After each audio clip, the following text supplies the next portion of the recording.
एक ऐसा नेता जो कभी चिल्लाया नहीं पर उनकी खामोशी पूरी दुनिया ने सुनी। एक ऐसा प्रधानमंत्री जिसने भारत की अर्थव्यवस्था को बदल दिया पर अपनी सादगी नहीं बदली। कौन है डॉक्टर मनमोहन सिंह और क्यों आज भी उन्हें सबसे ईमानदार और विद्वान नेता माना जाता है। नमस्कार दोस्तों, स्वागत है आपका ज्ञान धन पर। हम आज बात करेंगे भारत के पूर्व प्रधानमंत्री डॉक्टर मनमोहन सिंह के जीवन, उनके संघर्ष और उनके योगदान के बारे में। वीडियो को लास्ट तक जरूर देखिएगा क्योंकि हम अंत में एक ऐसी बात बताएंगे जो शायद आपने पहले कभी नहीं सुनी होगी। डॉक्टर मनमोहन सिंह का जन्म 26 सितंबर 1932 गाह में हुआ था, अब पाकिस्तान में है। पंजाब यूनिवर्सिटी, कैम्ब्रिज यूनिवर्सिटी और ऑक्सफोर्ड यूनिवर्सिटी से शिक्षा प्राप्त की। अर्थव्यवस्था में पीएचडी की। भारतीय प्रशासनिक सेवाओं और आर्थिक सलाहकार के रूप में काम किया। रिजर्व बैंक के गवर्नर भी रहे। 1991 में जब भारत आर्थिक संकट में था तब उन्हें वित्त मंत्री बनाया गया। नई आर्थिक नीति लागू की गई। एलपीजी, भारत की बंद अर्थव्यवस्था को वैश्विक बाजार से जोड़ा गया।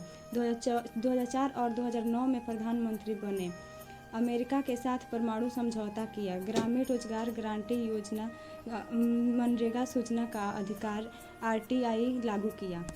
1991 का समय था। देश के पास सिर्फ कुछ ही दिन का विदेशी मुद्रा भंडार बचा था। सोना गिरवी रखने की नौबत आ गई थी। ऐसे में प्रधानमंत्री नरसिम्हा राव ने एक शांत और विद्वान व्यक्ति को वित्त मंत्री बनाया, डॉक्टर मनमोहन सिंह। उन्होंने संसद में पहली बार जो भाषण दिया वो इतिहास बन गया। No power on earth can stop an idea whose time has come. और फिर उन्होंने जो सुधार किए उसने भारत की दिशा ही बदल दी। उसने ना झंडे लहराए ना भाषण दिए पर उनकी नीतियों ने देश को दिशा दी। नाम था मनमोहन पर काम थे तेज। सचमुच वह भारत का मुख्य नायक था विशेष। अगर आपको लगता है कि डॉक्टर मनमोहन सिंह जैसे सच्चे और विद्वान नेता की आज के भारत में फिर से ज़रूरत है तो इस वीडियो को लाइक करें, शेयर करें और कमेंट में लिखें जय भारत जय जवान। और ऐसे ही प्रेरणादायक वीडियो के लिए चैनल को सब्सक्राइब करना ना भूलें।